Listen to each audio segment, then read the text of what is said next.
Yo,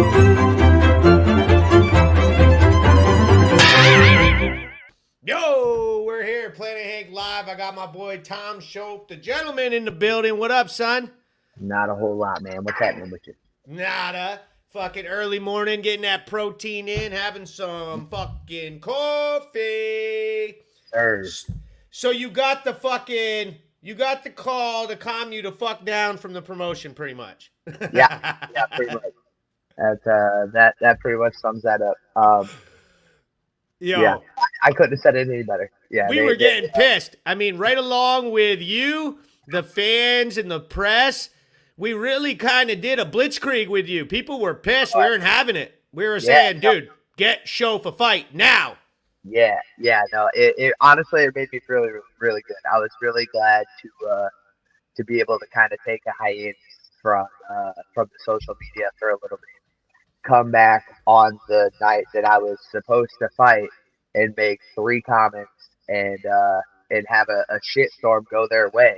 You know, that makes me feel like there's a lot of people out there who are on my side. I really appreciate that. Yeah, man. Dude, they're definitely, out of any of the fighters, I would have to say, I've seen the fans take up for you almost the most. There's been a few occasions in BKFC history where it's happened, where people have been like, oh, you know, and mad that something didn't go one way. Usually it has to do with like in Elvin Brito's fight. The mass majority of fans did not agree with the fucking calling, and there's been like an outpouring, you know? And then you for one, where it's like, where the hell have you been? And why the hell are they putting you in all the promos for the freaking promotion, and you ain't even allowed to fight at the goddamn place? You know what I mean?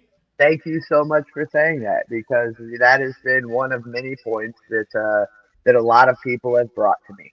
And you know, I don't want to talk bad about the company, because I know that they're trying. And I will toot my own horn here a little bit too. I really don't think most people want to fight me. I think when people get the phone call or they get their contract and they find out who I am and they do their research, I don't think they want to do it. I don't think there's anybody in this division who has the tenacity and chin that I have. And I don't think there's anybody damn near in this sport, with the exception of maybe Tony Lopez, who's willing to take as much damage as I'm willing to take to make sure that I beat the fuck out of you. And I think that intimidates a lot of people. I think it scares a lot of people off. I get it. I respect it. I understand it. Some people aren't bored for this. I am. Yep, it definitely, you know, and we talked about this yesterday. It also has to do with the amount of money. Like some people look at it, you know, you're right. They do not want a hard fight with fucking Tom Shoaff where they're going to lose, especially if they're not getting big bucks, you know? It's like, oh, absolutely, take an ass beating for $3,000 or something, and it drops you way back in the rankings, you know? Fighting someone like you are not going to be easy to beat. So whatever the fuck happens in that square circle, if that fighter, your opponent, is going to move on and benefit from the scenario, they either have to win it over by taking an L the hard way and fucking igniting the fans fucking, you know, like we've seen it. Like Joe Elmore lost to Tierney, but people are like, bro, that was awesome, you know? Same with Tyler Goodjohn on that London card. Like, that was awesome. You lost, but still, fucking great fight. Yeah, you took an ass whooping. Good for you. Yeah, you took the ass whooping. Good for you. You know, it's not always a all the way L. Sometimes you take an L like Taylor Starling, and it's over. I had, bro. Woo, that's bad stuff. But no, I mean, I had that same situation with Joe Elmore. You know, I fought Joe at 165, and with the exception of getting dropped 4 times, I beat Joe's fucking ass. Yes! I don't care what anybody says. I don't care what anybody says. You look at that motherfucker's face after I got done with him. You're like, he's lucky he's 190 pounds coming into the goddamn fight. Because if he was my size, he wouldn't have made it that fight. But that's just me again, tooting my own horn here, too. So you lost that in decision? Yeah. Yeah. See, that is the essence. Now, remind me, was that your last fight? No. That was the last time I fought at 165. Yeah, And did you have another bout at 155 between I've then had and? I've had 3 at 55 since then. Oh, okay. See, I'm out of the loop. I don't try to like research BKF or like sports facts. Like I am a comedian, so I have it all wrong. But I Fair, do that to protect myself. Like because I'll yeah. say the wrong shit and fucking, you know what I mean? It's like, bro, I don't want to disrespect y'all. Yeah, consider the source. I understand. Exactly. But yeah, so that was definitely a case of like, bro, that fight, that captured everybody's imaginations. That kind of showed people what BKFC could be. Like Right. that was the best fight at Yeah. that time, and still to now, they still use it in the highlights. You know? Oh, 100%. I mean, they've got no choice but to. Like you watch every round of that fight. Every round of that fight's absolutely exciting. Doesn't matter who's winning or who's losing. Every round of that fight is exciting. They had Dave's out there saying that over the weekend they had Louis Lopez versus that other guy. I can't remember his name, but he said they got fight of the night, and he says that might have been one of the best fights in promotion history. Did you see that fight? Was that the one on the prelims? No, it was like in the middle of the card. He had white. One of the fighters had white shorts, and they beat the shit out of each other. And basically, Louis was basically getting handled and fucking made it through and came back and won the fight. So That's pretty cool. Well, yeah. I mean, I think if you're getting your ass beat for 4 rounds and then come back and win, that's very exciting for anybody. But I'll be completely honest. Saturday night, I was at the pool hall having drinks and playing pool while I was watching the fights on my phone with my girlfriend. So I caught bits and pieces and glimpses of a handful of the fights, but I can't remember that one specifically. And I'll just say that's probably the alcohol's fault. Don't worry, I'll wait. don't worry, I was sharing you. Look at him. What are you drinking? You got your fucking protein? Yeah. Is that whey protein? You drink milk? No, this is I don't fucking know. Members Mark protein shake. Uh-huh. Got a lot of bullshit in it. Yeah. Yeah, there's whey protein in here. Yeah, that's milk. Fucking Huh? Tom, you pour that fucking cow piss out. You know I'm vegan, right? You don't like milk? Yeah, I'm vegan. Oh, well, I mean that's your own fault, bro. Like you make decisions, don't force your bullshit on me. So, bro, you kind of brought back the John Sullivan handlebar mustache, and now you're starting to see the young joints pull it out. You see Kai wearing your mustache? Yeah, I see a lot of people trying it. I don't see anybody making a very successful attempt besides myself. That is not to insult Mr. Mike Richmond. He has very different style, and it works well for him. Yeah, what But do you think about Mike? He came on the show on Monday and sort of fucking gave a little tirade about Lorenzo. How do you feel about what happened with him with the promotion? I'm not entirely. Would you mean like with the interim title? Yeah, like he seemed a little bit upset that basically he got used a little bit by the promotion. They shook him all around. They fucking had him. They baited him with the Lorenzo fight. They made this big whole narrative that ultimately didn't pan out. Mm-hmm. Yeah, To I know. me, it felt like this is your first, it's like that meme of the dude with the noose around his neck, and he looks over and goes, first time? Yeah, I think that I don't know if you got a chance to watch the BKFC podcast. I think it was Sometimes. yesterday. But they had like right when it starts, um, Feldman's talking about having belts tied up and having fighters with multiple belts in multiple weight classes. And essentially, the way that I interpreted it was that they put a lot of stock into a very few amount of people and let those people kind of do as they please. And now they're in a situation where they've got 5 divisions sewn up. Yeah. And it creates a lot of frustration from guys like myself and Mike Richmond and other people who believe that they're in title contention. And not only that, want to fight the guy who actually has the title. I'm sure Richmond feels the same way that I do. Interim titles are silver medals.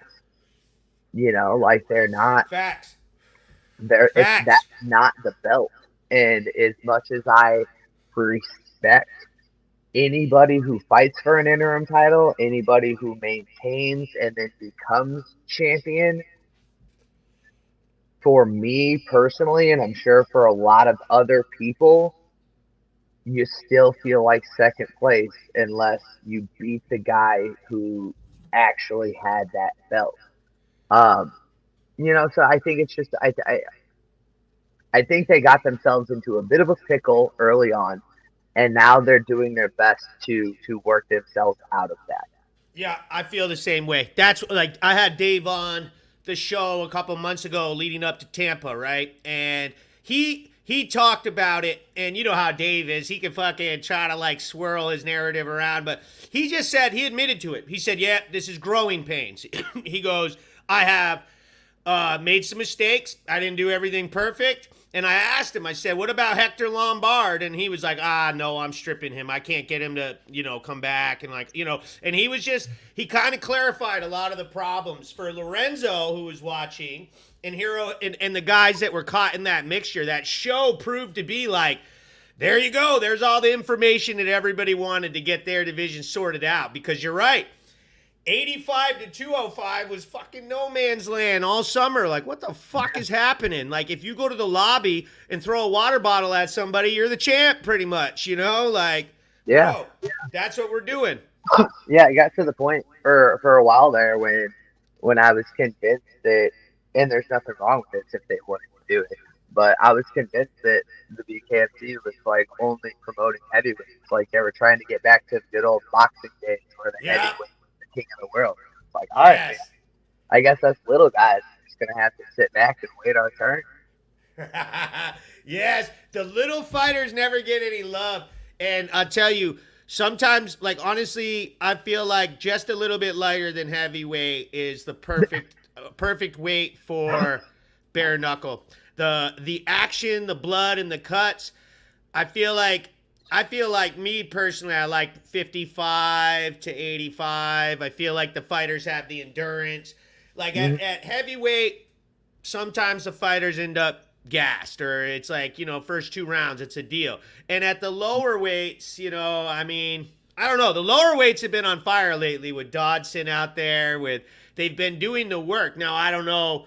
I can't reference a fight that I thought was fucking amazing at those weight classes, at the low weights, but all the wars seem to be in the middle ground. All the blood and the cuts and the damage and the long fights. Absolutely. I think with heavyweight it's really tricky because if the guys aren't in shape, which half of them aren't, it's going to come down to a power game. And at heavyweight, there's so much fucking power that, one shot could easily end a night for a guy who's not in shape. A lot of trainers and professional fighters specifically talk about that being like the base of your pyramid as far as your training abilities. It's like, are you in shape? Because if you're not in shape, don't even bother. And at heavyweight, that's more common than not that these guys come in without putting in any road work, and you notice it as soon as the first round is done. Oh yeah, it's terrible. It's been happening a lot. It's not just the heavyweights. We honestly, and I hear you, like a lot of fighters. You guys want to work with the company and shit. I'm the free press. I say this shit all the time. Sometimes the fights are fucking terrible and people don't show up to fight. Dave used to get pissed about it at the beginning of the promotion. He's come out there before and said, I'm not fucking paying you, fucking bum, Rusty Crowder versus Reggie Barnett. I remember that very well. It still happens to this day, man. It still happens. So, like, there's still fights that come out, and everybody's fucking like, what the fuck? Why did this happen? And that's the thing that's frustrating from a fighter's perspective, is because you have guys like myself, like another guy who hasn't been in for a very long time who can fucking scrap, Jim Allers, Connor Tierney. I mean, I know Joe Elmore was out for a long time with his shoulder. Elvin Brito. There are a lot of guys out there who can. Brad Kelly. There's another one. Bobby Taylor. Shit, I can keep going. There are guys out there that can fight, that want to fight.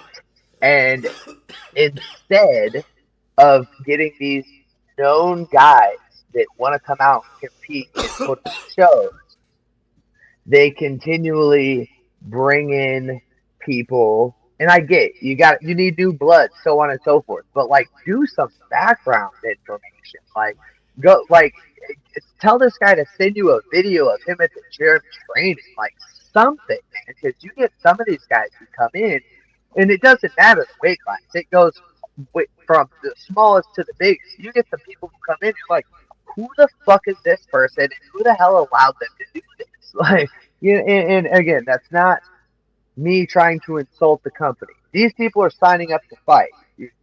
So it's really on this. Yeah, it's the question of the debut guy. Is the debut guy a killer or not? Because time and time again, they come in and they're a dud. But 100%. Every once in a while, I mean, you can't have a good fighter without them having their debut. Every once in a while, that guy comes in and it's like, wow, where the fuck has this guy been? You know, or girl. But like, you know, I agree with you.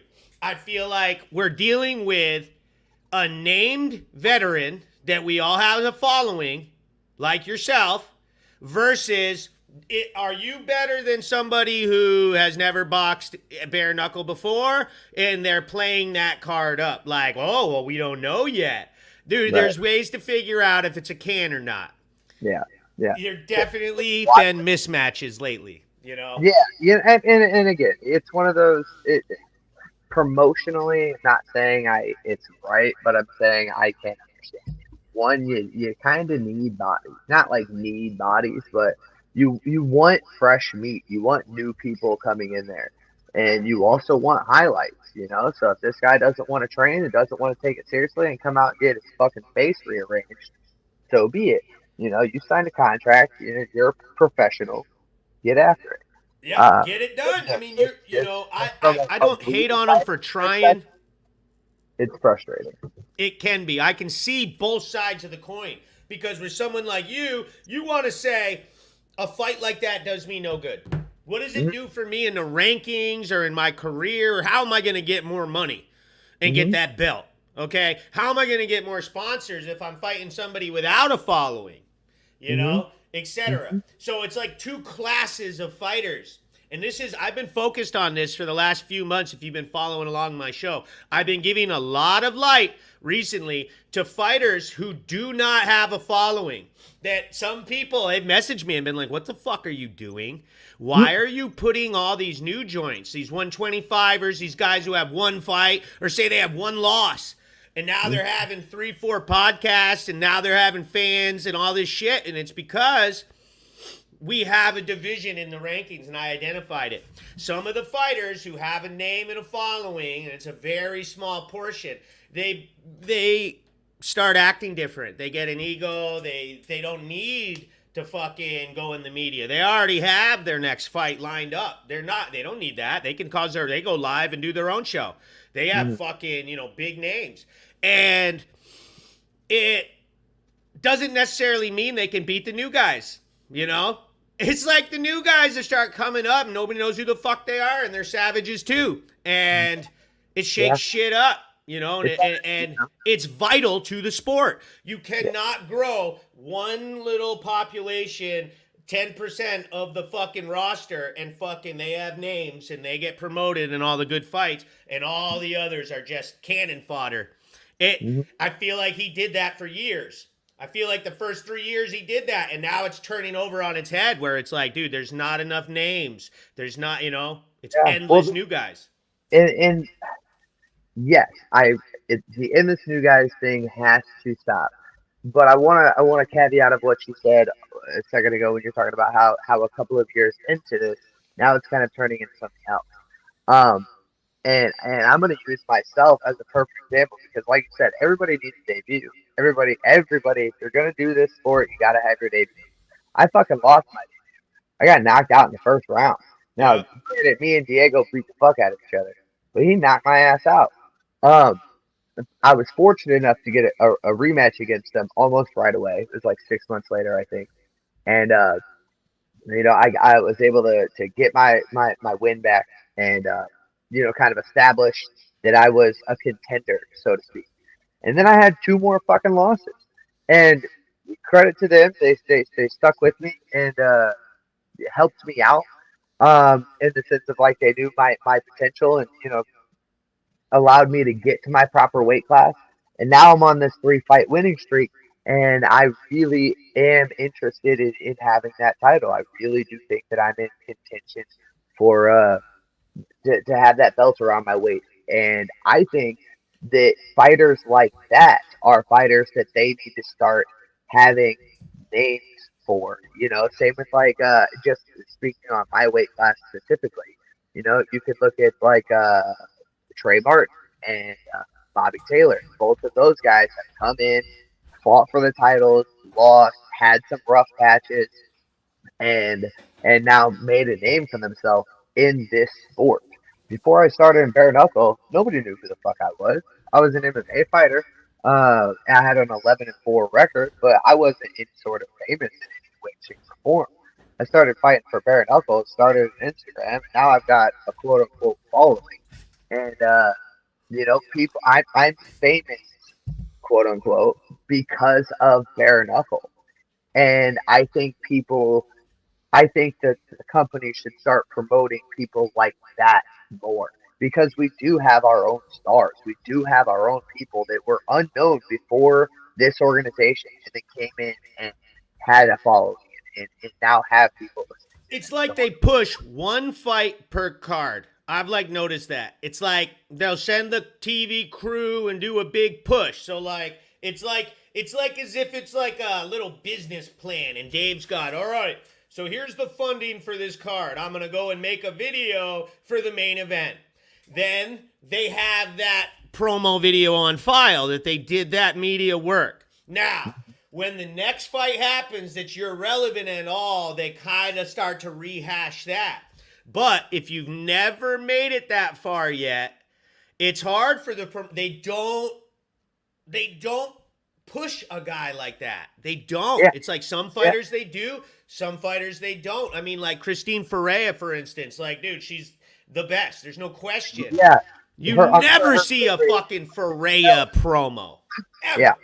yeah. No, I completely agree, man. And I think that it is absolutely problematic because if this sport wants to be known as its own and be taken seriously, I genuinely think it needs to stop riding off the coattails of other sports.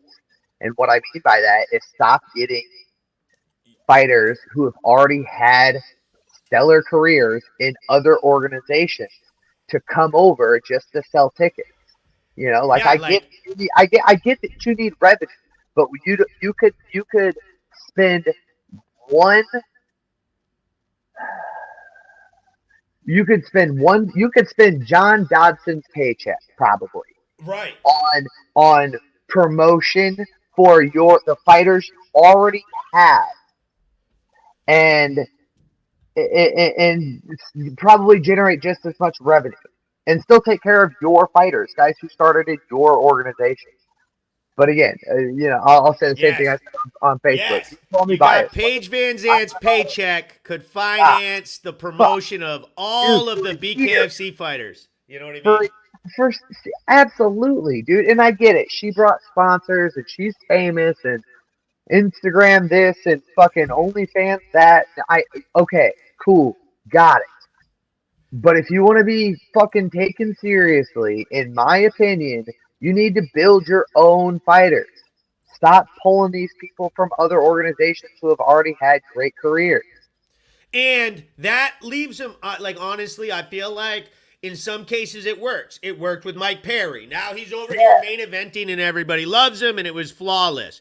Yeah, Paige Vanzant caused so much criticism of the whole move. Oh, she sucked at the UFC anyway. She got fucking run out of there. She wasn't any good. She's just the OnlyFans. As soon as she started losing, it didn't have the effect of, dude, bare knuckle fighters are so badass. They smoked Paige. Look at that. They're better than UFC fighters. It turned into Paige is a bum. She's not what she used to be. It never was. Dude, bare knuckle is better than the UFC. No. That's what they wanted. And I thought that's what they were going to do at first, was take a bunch of UFC guys and feed them to the bare knuckle guys and have you guys beat their ass, and now you're the star. It's no, that's not what they did. Like, that would have been a smart idea. Like, I'll tell you what, instead of putting fucking Chad Mendes in there against Fame, put him in there against somebody like me. Right. Let's see what he's actually doing. That little motherfucker alive. Dude. Right. But that's my point. For being a wrestler. Right. Like, bro, I'm going to fucking ruin your life. Like, I will change your face indefinitely. Anyway, it's situations like that. It's like, come on, man. Like, these guys have already done great things. You're trying to prove that, a rephrase, these guys have already done great things in other organizations. And you're trying to prove that you're a new sport in a new organization. And then you're letting these guys come in here and fucking vollywop people? Come on, man. Like, it's like they need both. From a real fighter's perspective, that's fucking heartbreaking. They need both, all right? Because here's and I'll say it from this. It's hard to hate on the fighters like Chad wants to come over and do the fighting. So it's hard to say, hey, we're not going to let you because you already have a following. But here's the thing. Having you juxtaposed with somebody who has a following, that elevates you. Like, and I see that as the value by having sporadic UFC stars in the roster. Like, okay, here's Chad Mendes, big following, and dude, what are the ins and outs of him fighting Tom Shoaff? It's like that brings you out of the darkness. It's like, dude, now people who have never even fucking heard of bare knuckle boxing are going, what? He's fighting Chad Mendes? You mean that guy from Team Alpha Male? Like, we know the whole shtick. And that's because the UFC promoted these guys a lot different through they are way bigger. They have the Ultimate Fighter. They have all the team challenges. They have the league. They've done shit. It's huge. I get it. Yeah, I get it. So Chad has that following. Now, it's just a little tweak, and it's like, I don't think it's necessarily done out of malice that Dave knows what he's doing and doing it to be mean. It's just sort of like water drown. It's like, and I don't know. I feel like he does do a little bit of this on purpose. There is a draw. He probably does make money off those fights more than off of you guys. You know what I mean? He pays out the ass for them too, though. Oh, I agree. Yeah. So there's a handful of things I would love to touch on there. One is, I don't think anybody at the company, BKFC, that's the company I'm speaking of, is doing this with malicious intent. I don't think that's their goal in any way, shape, or form, is to intentionally fuck one of the fighters. Not at all. No. What I think is happening, and they can correct me if I'm wrong, but this is just my opinion. What I think is happening is that they are in a situation where they're bringing these big names in, and they know that with those big names comes a following and sponsors and endorsements and so on and so forth. So they have to please all of those people on top of that fighter. So they've got to put somebody in there who's, it might work, I mean, you should beat them. It should, you should look well for you. And I think that's what they thought was going to happen with Britt. With Britt Hart was supposed to fight Paige, the very first one to come over and make a splash. It did work for her. It did for the BKFC. It didn't work for Paige. No, but it worked for Britt and Hart. Like, our litmus.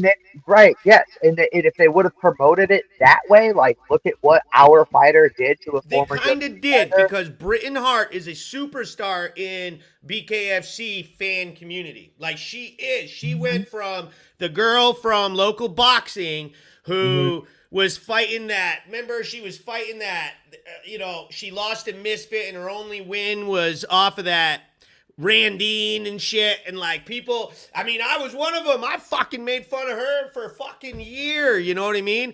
And she took it and fucking kept building. But that Paige fight was the first time we saw one of them UFC girls, UFC pretty little fighters, come over, and I think they thought that she was gonna beat Britain Hart, and that was the plan. I think everybody did. But again, that's my point. Is the BKFC, in my opinion, thought the same thing. She's 1-1. Let's put her up against this UFC girl, really talented, and let's see how it plays out. You know, she might win, she might lose. If she wins, great. If she loses, okay. You know, and that's what happened. They made that mistake with Paige, and now you're seeing with a lot of these people who are coming in, they're almost getting gimmies. Not saying they are for sure. Yes, but they are. I'm definitely saying that there are scenarios and situations where these people come in, and anybody looking at that fight on paper is going, what? Yeah, why? Why are we doing this? And they always do it. We're going to let them come into the sport and get their feet wet. It's sort of like a thing in this sport that we've sort of accepted as the way it is. Oh, they got a big star. They're not going to feed him to the wolves right off the bat. You know, and that is, and I feel as though, because that's like we're talking about Paige. Dude, you know how mad he must have been fucking paying all that goddamn money to that woman after she lost and threw the tantrum and it fizzled out. But the contracts were written. It's like, fuck, now they have this bag of Paige Vanzant that they can't get away of, and nobody is going, that bitch is awesome. Like we are, but we're talking about her Instagram, yo, because she is awesome, bro. She's awesome. I don't follow her. I wouldn't know. Dude, her OnlyFans and her Instagram is fire. Like it is. She does it better than any of them. I don't have either one. Her fights suck, and they're paying way too much money, and hopefully after she gets out of this contract, they fucking, you know, she'll write it up as, oh, I'm done with this. Dude, we are done with you. We are done having Tom Shoaff's paycheck go over to someone who already makes $1 million on OnlyFans and can't fight. For real, like, she makes more in a month on I wouldn't even go to I won't even say that because I'm sure she makes way more. I'm sure she makes more in a month on Instagram promotions. Yep. Than I've made in my entire fighting career. Yep. Like, absolutely. Good for you. Like, good for you. Like, I'm not. That's the other part. Is that it's just a game. We're both trying to be labeled as fighters, and you're doing other stuff. She's a content creator. You know? Yeah. Literally, one of the pieces that's missing to you guys, and I've given you, me and you have had long talks about this, is that you need to create content, and it sucks for an athlete guy like you, and especially like you're a high-end jiu-jitsu guy, so you're used to academy style. If I work towards it, I get there. It's like you need to, unfortunately, take little modeling pictures of yourself and make little stupid videos of you trying to be funny for views. If you did that, your following would skyrocket just because people would share it, it would grow. And sometimes that's a hard pill to swallow for people in martial arts who have grown up being humble. You have been rewarded your whole life of being like, dude, don't do that. And now that you're at Bloodsport, it's like, Tom, you need to fucking get on the internet and yell stupid shit. And I fully understand that idea in today's day and age. But I don't agree with it. You know, and this goes back to what our contracts say on top, regardless of how I feel morally about selling content and swallowing that pill and, you know, whatever for views. I don't give a shit. Like, I personally do not care about social media views. I don't. So, again, back to the contract thing. In the contract, it states me, fighter. It states them, promoter. Right. My job is to fight, and your job is to promote. Yes. So why is it somehow now a requirement that I have to have this certain following and this certain so on and so forth? No, no, no. I'm sorry. I'm not gonna go to the grocery store, buy the groceries, come home, cook the meal, and put it in front of you, and then watch you eat. I'm not gonna do it. Yeah. No, I agree with what you're saying. I do. The other thing is that I feel like there's a balance. Like, um, like I don't know. It's hard. It's hard for me to agree with people. Like, I agree with everything that you're saying. You don't. That I agree with the basics of your relationship with the promotion. You're a fighter in your contract. They're the promoter. It definitely under basics looks like their job to promote you, but the problem that you've had over the last year, which is fucking everyday speak over in the BKFC community or bare knuckle community altogether, is that you got shelved. Mm-hmm. And it's annoying as fuck. You have the great record. You have the looks, the personality, the fight record. You have it all there. You're in the everybody's talking about you. They all want to see you fight. More so than I've seen really anybody else get brought up. Like, and the social media aspect of to it is literally like the only speed bump in the way. Like, if there was one little thing that you could like say, dude, this guy is not doing his bullshit. That's what it is. According to the BKFC's Facebook, the video that they released, I am the most popular YouTube bare knuckle fighter Yes. on YouTube. Okay, Yes. like that's promotion in itself, and you continue to do things like that, like do your job and promote. I will continue to do my job and fight, and we both win because Yes. win or lose, I've had 3 losses. All right, the one loss was my debut. Got it out of the way. The next 2 losses were both fight of the night, and one of them got fight of the year. And they were Yes. in the wrong fucking weight class. Promote that. Promote those things. Because here's my point is win or lose, I fight. And when I fight and put on the shows that I put on, everybody wins. So Yes. just let me fight. And again, I Yes. get that people don't want to fight me. I understand that I have a certain persona that I put off that people don't want to be involved in. Whatever. Cool. Good on No, you. they do. But We there want to are see you people be out real. there, and that's the thing. There are people out there who are willing to take that risk. I guarantee if that means that they're one step closer to a title shot, I guarantee you they'll take that risk. So, to me, there's two things with this. They tell you that you need to promote. They're the promoter. Here's the other thing. All right, so I just made YouTube video of Taylor. I got 111,000 views on it. I made a little YouTube clip of Ty Emery. I got 1.1 million views on it. Fucking. And then Dave slips in. He calls me on Saturday and whatever, cool. And then slips into the office Monday and they report the videos and have them taken down, right? So, and I have an education in film, so I know what I can and can't do. I have 9 seconds of video under fair trade. Like, I can, but it's hard to dispute that. But here's the thing. How the fuck are you supposed to promote yourself if you're not allowed to use any of the content from the promotion either? So, like, you can't Yeah. make a clip and post it of you just as a fighter.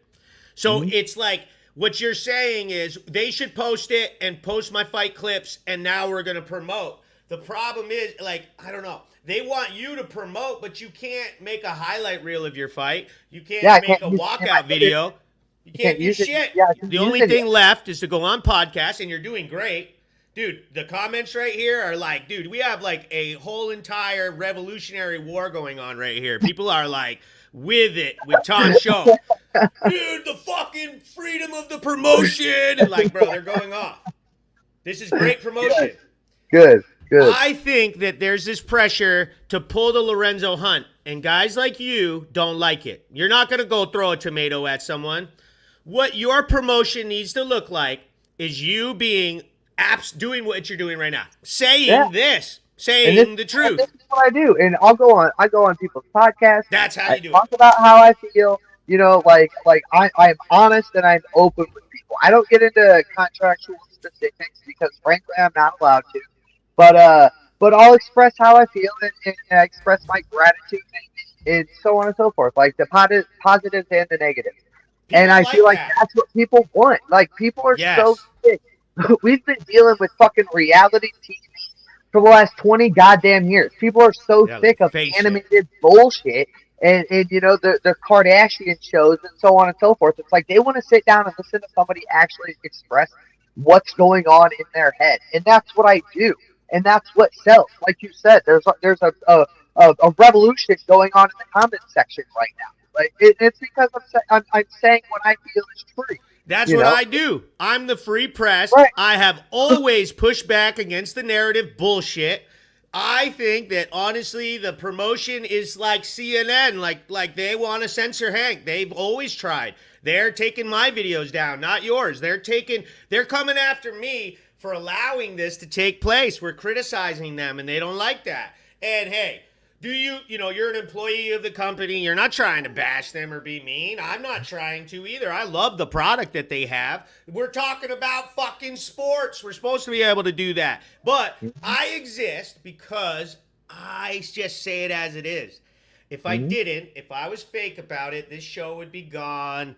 And that's that. And I feel like if they can get that from you, this little social media thing that they can try to bring up, I feel like that's not even the truth at all. I feel like you have the spirit of all the hardcore BKFC fans already. So, thank you for saying that. And I think that they know that. Like honestly, after talking to Nate and Dave, briefly on Monday, um, and the things that they had expressed to myself and my manager, I really feel like for me specifically, they're trying. Like they understand the error of their way, um, and they're trying to make it right. They're trying to do right by me. That's what I said in that video.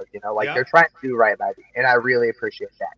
I would love to be the pebble in the pond that causes the ripples for them to Change, yeah. But for them to be able to do right by others. Like I said, like I would let me do this publicly. Like let me have these conversations, and not necessarily about my frustrations with the company, but just general conversations. Let me have these conversations publicly.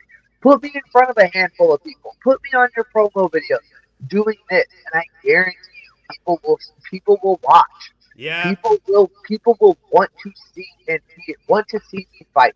People will yes. want to hear what I have to say. We love you. It's a But story. they're not doing that, man. They will. It is what This it is. is, And I you hope are they do. changing them. People like me, Elvin Brito, Christine Correa, like there are fighters that are known because of this sport that people have no fucking clue about. No fucking clue about. And it's because, Absolutely right. as I said, we're our jobs as fighters. We've built our following because we fight. Now they need to do their job as promoters. And again, I genuinely feel like they are trying to do that now. Like David said in the podcast that he did with you, he got himself into a pickle. He's in these are growing pains, and I hope that fighters like myself, Burrito, Christine, Caleb Harris, he's getting ready to fight. Sandman, guys like that. I hope that we can kind of help lead the charge into the next phase of the BKFC, and that's actually having stars, like people that aren't just known in the BKFC community, but known in the fight community. That's very That would be really interesting, cool. bro. Like I feel like everything that all your topics, the insight into you've shown yourself as intelligent. You have, a very good case, you know what I mean? And okay, you protested with some posts on social media, but you did it in an articulate way. You're allowed to do that. You're allowed to say, "Hey, look, what the heck?" And then Yeah. this reason, I that still have reason, and here's my sources. Like, right? You critique them in a way that allowed for a good conversation to take place. Like, you're not going anywhere. You're definitely, like, what I'm getting at is when it's time for negotiation, you've done well. You've already done well. You use your social media to get the fans, to get your back, and it leverage them into actually having to admit that and shit. So it is working. And that means to me that we're going to see a big ass Tom Shoaff fight. Like, they are going to take that message, and if we don't see you before it, you're gonna be up on Knucklemania. Like, I already see that. That's like what I think, and it's gonna be for a belt. Is that Super Bowl weekend? It's their big show. It's like in February. It might be the weekend right I after don't Super want to Bowl. wait till February. I haven't fought since April. Yeah, but if they give you a fight now, and then you have a title fight on Knucklemania, it's what I'm getting at. The superstar status, I feel like it's going to happen for you. I definitely do. Well, I appreciate that you put that out into the ether. Hell yeah, Tom Shoaff. Yo, thanks for coming on. We're going to get out of here. Shout out to Tom Shoaff, BKFC, all that shit. We love the product. We love watching your fights. Fucking. Yeah. And again, to Nate and Dave specifically, thank you guys for jumping on it right away and listening to the fans and listening to myself. And, you're doing your best to get me back in there as quickly as you can. Hell yeah. Got the call, bro. Yeah. The call was huge, bro. Like, you need that. It makes a difference in someone's life. There's no doubt about it. Yeah.